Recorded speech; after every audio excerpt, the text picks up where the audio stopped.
आज का वीडियो भाग 2 है। और आज के टॉपिक के अंदर साइंस के अंतर्गत जो सवाल आए थे कांस्टेबल वाले पेपर में उनको अपन करेंगे। इनसे पहले वाले जो सवाल आए थे उनको भाग 1 में कर लिया, ये भाग 2 है। तो इसको देखते हैं, बिल्कुल आसान तरीके से होगा, आप ध्यान से बस देखते रहिए। जैसे इसमें पहला सवाल आया था कि रवि के स्टैंप संग्रह में 2/7 भारतीय स्टैंप है और शेष विदेशी स्टैंप है। तो भारतीय स्टैंप का विदेशी स्टैंप से क्या अनुपात है? भारतीय स्टैंप और विदेशी स्टैंप, मतलब इन दोनों का अनुपात निकालना है। ठीक है, तो हमें देखो देखो यहाँ भारतीय का तो दिया है, कितना है 2/7, विदेश और शेष विदेशी है, तो विदेशी का नहीं दिया, तो कैसे निकालना? बिल्कुल आसान तरीका बता रहे हैं, आज से पहले किसी ने नहीं बताया होगा। ध्यान से देखना, 2/7 है, फ्रैक्शन निकालेंगे बच्चों वाले तरीके से। मान लिया ये टोटल स्टैंप है, ठीक है। 2/7 भारतीय है, 7 का मतलब हो रहा है उस स्टैंप के 7 भाग कर दिए, 2 3 4 5, 1 2 3 4 5 6 7 भाग हो गए। अब देखो जी टोटल स्टैंप है, ठीक है, इसमें से 2/7 भारतीय है, तो 2/7 मतलब 2 भाग ले लो, ये 2 भाग ले लिए अपने, ये दोनों भाग कितना होगा, इसका फ्रैक्शन कितना होगा, 2/7 हो गया, ठीक है। और शेष किसका है?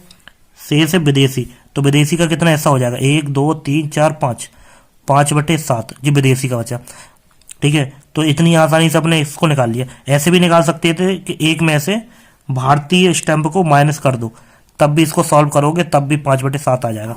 तो हमारे तरीके से ये ज़्यादा बेटर रहेगा, ठीक है। नीचे 7 है ना, अगर नीचे 7 लिखा है तो 7 भाग कर दिए, ऊपर जितना लिखा है ना उतने डिब्बे भर दो, बचा हुआ डिब्बे जो होंगे वो शेष विदेशी स्टैंप के हो गए, 5/7। अब बोला है कि इन दोनों का अनुपात बताओ, तो इन दोनों का अनुपात निकाल देते हैं कि 2/7 और बटे में 5/7, 7 से 7 हो गया कैंसिल, बचेगा 2 और नीचे बचा 5, तो उत्तर कौन सा हो गया, 2/5। कौन सा मैच हो गया? ए, 2/5। इसको 2/5 लिखना तो ऐसे लिख दो, लो हो गया, ठीक है। उम्मीद है समझ में आ गया होगा। अगला देखते हैं, बहुत अच्छी ट्रिक है, आप बस ध्यान से जुड़े रहिए। अगला सवाल, ये सवाल थोड़ा सा बड़ा हो सकता है क्योंकि इसकी कोई ट्रिक नहीं है, ठीक है। तो इसको कैसे सॉल्व करना है, इसको कक्षा 10वीं के तरीके से सॉल्व करेंगे, जो अपन ने उसमें प्रतिस्थापन विधि से पढ़ा था। 2 इक्वेशन दी गई हैं और इसका मान पूछा है, तो इसका मान तभी निकलेगा जब एक्स और वाई का मान निकाल लो, और एक्स और वाई का मान इन दोनों इक्वेशन से निकलेगा किसी से। तो हम लेते हैं x + y = 6 लेते हैं, 6 ले लिया, y का ट्रांसफर इधर कर देते हैं, तो x बराबर हो जाएगा 6/y। इतनी बात आ गई। अब x बराबर 6/y आ गया, इसको इसमें रख देते हैं, जो इक्वेशन थी जो दी गई है, ये इक्वेशन दी गई, इसमें x का मान रख देते हैं, तो रखते हैं 3 गुणा x का मान कितना रख दिया, 6/y + 2y = 12। अब इसको हम सॉल्व कर लेते हैं, ठीक है। y नीचे दिया तो y का गुणा सब में कर देते हैं दोनों साइड में, तो इधर कितना बचेगा, 36 18 बचा, इसमें y का गुणा होगा तो 2y², इधर y का गुणा होगा तो 12y। ये तरीका पता होगा कि y का दोनों पक्षों में गुणा करने पे, ठीक है, कर दिया, इतना बचा। अब देखो इसमें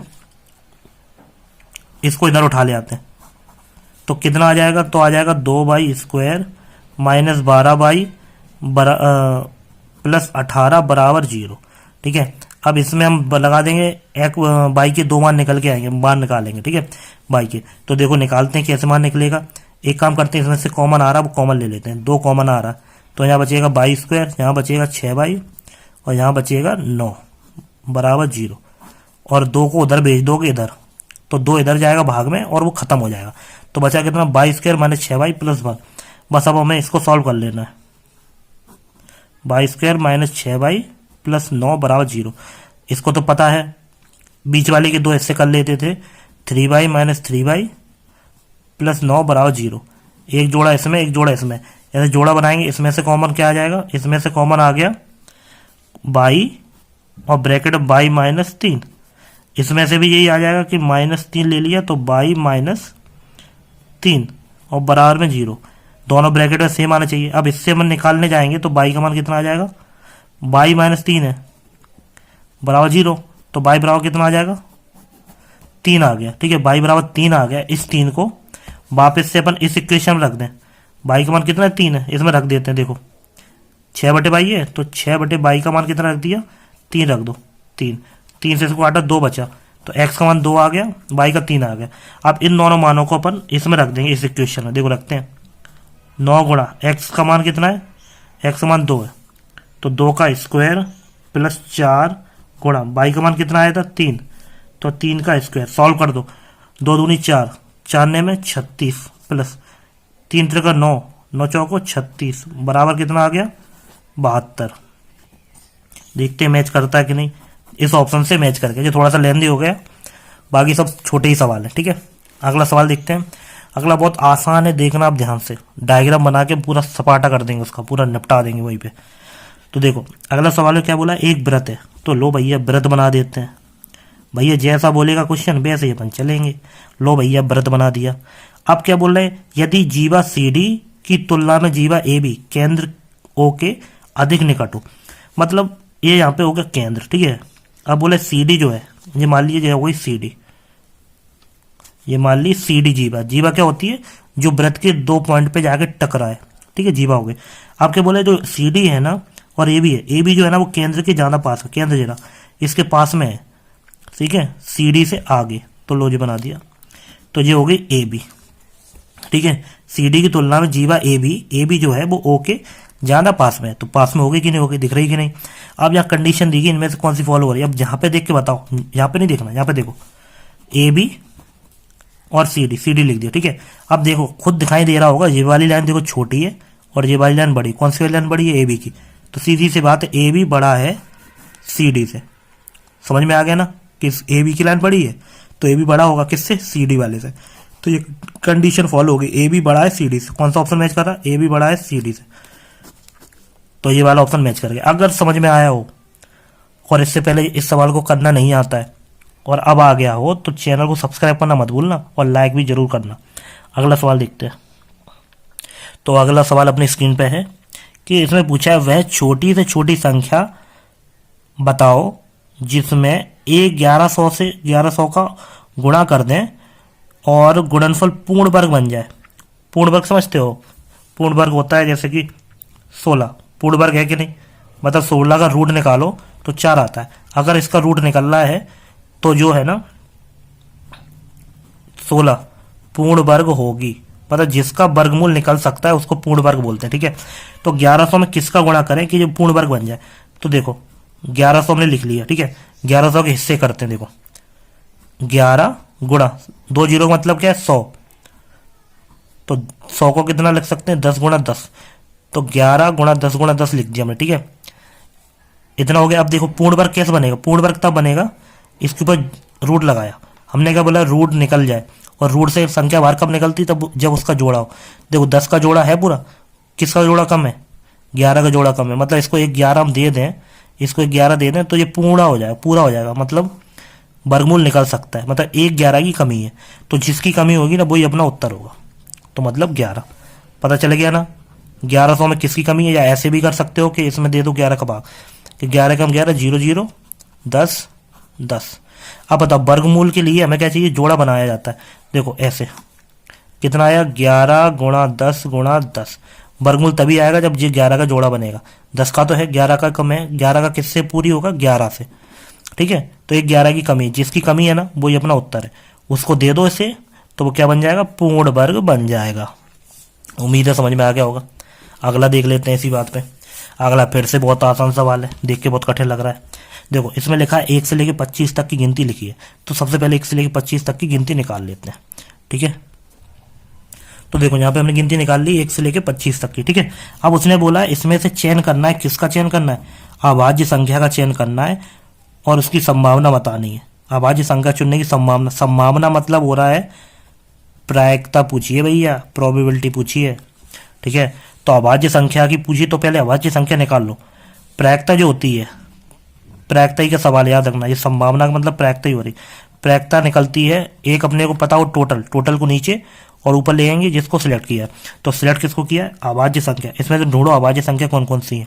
तो भैया पहले पता होना चाहिए अभाज्य संख्या क्या होती है। अभाज्य संख्या वह होती है जो केवल एक से डिवाइड हो या खुद से डिवाइड हो, मतलब या तो उसमें 1 से भाग जाएगा या खुद से भाग जाएगा और इसके अलावा किसी और से भाग नहीं जाएगा, उसको अभाज्य बोलते हैं। तो ऐसे कौन कौन से नंबर है, 2 है, 3 है, 5 है, 7 है, 11 है, 13 है, 17 है, 19 है और 23 है। ठीक है। और देखो 1 से लेकर 25 तक की गिनती में कितने होता है टोटल? 1 2 3 4 कितने हैं? 25। तो टोटल को लिख देते हैं हम नीचे, प्रैक्टा में हमेशा टोटल नीचे, ऊपर लिखेंगे सिलेक्शन। सिलेक्शन किसका किया हमने? जितने पे गोले लगाए। तो गिन लेते हैं गोले, 1 2 3 4 5 6 7 8 9 9। तो यही उसका उत्तर हो गया। तो ऑप्शन कौन सा सही हो गया? ऑप्शन सी सही हो गया। उम्मीद है समझ में आ गया होगा, ये प्रैक्टा का ही सवाल है। ठीक है। चलो अगला सवाल आ गया, फिर से रेखागणित से संबंधित है और बहुत ही आसान है ये वाला सवाल। देखने में लग रहा बहुत खतरनाक सवाल है ना। तो पहले अपन ने जो चीज़ें दी है वो भर लेते हैं। देखो ए बी ओ का मान दिया है, ए बी ओ। तो बी का मान कितना है? 100। ठीक है। ओ सी डी मतलब सी का मान कितना है? 110 है। और बी ओ सी मतलब इसका मान पूछा है, इसका मान कितना है? तो देखो पहला आसान है, ये देखो कंडीशन दी, ए बी समांतर सी डी, मतलब ए बी और सी डी क्या है? समांतर है। समांतर है तो हम इसको आगे बढ़ा सकते हैं। लो, अगर ये समांतर है तो ये ऐसे करके बढ़ सकती है, ए बी के समांतर। ठीक है, ये हो गया। अब देखो आगे बहुत ही आसान जाएगा, ध्यान से देखना। तो हमने आगे बढ़ाया, ये देखो अब हमें इसका मान चाहिए। इसका मान तब पता चलेगा जब हम इसका निकाल लें और इसका निकाल लें, तो हमें हल पता चल जाएगा कि तीसरे का क्या है, त्रिभुज के तीनों कोणों का योग करके। ठीक है, ये कितना? 110 है। अब देखो ये लाइन सीधी है। अब हमने पिछले वीडियो में भी बताया था कि ये पूरी लाइन, एक सीधी लाइन जो होती है वह 180 डिग्री की होती है। ठीक है, ये पूरी लाइन 180 की होती है। एक एंगल 110 है और अंदर का एंगल कितना होगा? तो देखो अंदर का एंगल और बाहर का एंगल दोनों का जोड़ कितना होगा? 180 होगा। एक 110 है तो अंदर कितना होगा? 180 में से 110 घटा दो, 70। तो ये अंदर कितना हो गया? 70 का हो गया ये वाला। ठीक है, ये 70 का हो गया। ठीक है, अगर ये 110 का है तो ये 70 का होगा और दोनों का जोड़ कितना हो चाहिए? 180, क्योंकि एक सीधी लाइन 180 की होती है। ठीक है, अगला देखते हैं। अब ये 100 का भी तो कुछ यूज होगा। तो देखो 100 का यूज कैसे होगा? देखो यहाँ पे ऐसा करके जेड बनना है तो हम अलग से बता दें, कहीं ऐसा जेड बनना हो, ऐसा बनना, सॉरी ऐसा बनना हो, ऐसा बनना हो, कैसा ही बनना हो, तो जेड की आकृति बन रही हो तो उसके अंदर के दोनों एंगल, कौन से? अंदर वाले दोनों एंगल एक दूसरे के बराबर होंगे। तो देखो यहाँ पे भी जेड बनना, देखना यूं करके, यूं दिख रहा है, ऐसे करके जेड बनना है। तो एक 100 है ये, तो ये भी कितना हो जाएगा? 100 हो जाएगा। बात समझ में आई? अगर कहीं जेड बनना है तो अंदर के दोनों एंगल उसके बराबर होते हैं। ठीक है, डायरेक्ट याद रखना। तो ये 100 है तो ये भी 100 हो गया। अब हमें चाहिए अंदर वाले का, तो हमें बताओ ये एक लाइन सीधी लाइन हो रही है? हो रही है। अगर ये 100 है तो ये कितना होगा? ये होगा 80 का, क्योंकि एक सीधी लाइन कितने की होती है? 180 की होती है। अगर ये 100 हो गया तो बचा कितना? 80 बचा। तभी तो 100 और 80 180 होगा मिला के, तो 80 हो गया। तो हमें पता चल गया ये 80 जो 70 है, तो तीसरा आराम से निकाल लेंगे, क्योंकि त्रिभुज के तीनों कोणों का योग कितना होता है? 180 डिग्री होता है। इन दोनों का जोड़ कर दो और 180 से घटा देते हैं, तो 80 और 70 कितना होता है? 80 और 70 होता है 70 दूनी 40, 150, और घटा दो कितना बचेगा? 30। तो कौन सा ऑप्शन सही हो गया अपना? ये वाला। उम्मीद है समझ में आ गया होगा। ठीक है, हमें कुल मिला के इसको देखो समांतर लाइन थी, समांतर थी इसलिए इसको हमने आगे बढ़ा दिया था। ठीक है, अगर हम अंदर के दोनों ज्ञात कर लें तो तीसरा आराम से ज्ञात हो जाएगा। त्रिभुज के तीनों कोणों का योग 180 होता है। 2 का मान पता है, तीसरे का मान कैसे निकालते हैं? 180 में से उन दोनों का जोड़ घटा दो। ठीक है, तो ये उत्तर आ जाएगा। ठीक, और आज का आखिरी सवाल और देख लेते हैं। चलो आखिरी सवाल देख लेते हैं। आज का सवाल क्या है कि यदि एक वर्ग का क्षेत्रफल 16 वर्ग सेंटीमीटर है तो उस वर्ग की भुजाओं के मध्य बिंदुओं को जोड़ने वाली रेखाओं से निर्मित वर्ग का क्षेत्रफल ज्ञात करो। तो सबसे पहले हम वर्ग बना लेते हैं। लो भैया हमने वर्ग बना लेते हैं। ठीक है, मान लेना वर्ग है भैया, हाथ से बना रहे हैं तो टेढ़ा मेढ़ा हो सकता है। हो गया। आप क्या बोले? वर्ग के भुजाओं के मध्य बिंदुओं को जोड़ने वाली रेखा। तो लो भैया मध्य बिंदु बना देते हैं सबका हम। ठीक है, मध्य बिंदु बनाने के बाद जोड़ना है रेखाओं को, तो लो भैया जोड़ भी देते हैं। ठीक है, एडजस्ट कर लेना भाई, लाइन टेढ़ी मेढ़ी हो जाए तो। लो ठीक, अब देखो तो इसका अंदर वाले का क्षेत्रफल क्या होगा ये पूछा। तो देखो हम पहले इससे भुजा निकाल लेते। वर्ग का क्षेत्रफल 16 दिया, तो वर्ग का क्षेत्रफल बराबर कितना दिया? 16। क्षेत्रफल होता क्या है? क्षेत्रफल होता है भुजा स्क्वायर। भुजा स्क्वायर बराबर 16। स्क्वायर का इधर ट्रांसफर कर दो तो कितना हो जाएगा? 16 पे रूट मतलब 4। तो भुजा कितनी आ गई? 4। मतलब इसकी लंबाई कितनी हो गई? 4 हो गई, इसकी भी 4 हो गई होगी, सबकी 4 4 होगी। ठीक है, अब देखो कैसे निकालना है। अब मुझे बताओ, ये पूरी 4 है, पूरी 4 है, तो यहाँ से बीच में काटा तो ये 2 होगी, और ये ऊपर भी कितनी होगी 2, तभी तो टोटल 4 हो रहा है। ये 2 होगी, तो ये वाला हिस्सा कितना होगा, ये भी 2 होगा। तो मुझे बताओ, मैं ये पता है ये 2 है और ये भी पता है 2 है, तो हम इसका मान निकाल लेते हैं। अगर हम एक भुजा का मान निकाल लेंगे तभी तो हम इस वर्ग का क्षेत्रफल निकाल पाएंगे, एक भुजा का मान पता होगा हमें। तो देखो, ये वाला हिस्सा हम निकालने का प्रयास करते हैं, इसको हम नाम दे देते हैं ए बी सी, और यहाँ पे दिख रहा होगा 90 बनना, और 90 का मतलब होता है पाइथागोरस लगाना। तो इस एरिया में हम पाइथागोरस लगाते हैं, मतलब ए सी का स्क्वायर बराबर ए बी का स्क्वायर प्लस बी सी का स्क्वायर। ठीक है, ये दो दो मान आ गया। ए सी का मान निकाल लेते हैं, है ना, ए सी के मान के लिए ये काम कर रहे हैं। तो 2 का स्क्वायर प्लस 2 का स्क्वायर 4 प्लस 4, तो ए सी बराबर कितना हो गया 8। स्क्वायर इधर पहुंचा देते हैं, तो ए सी बराबर कितना हो जाएगा √8 हो गया।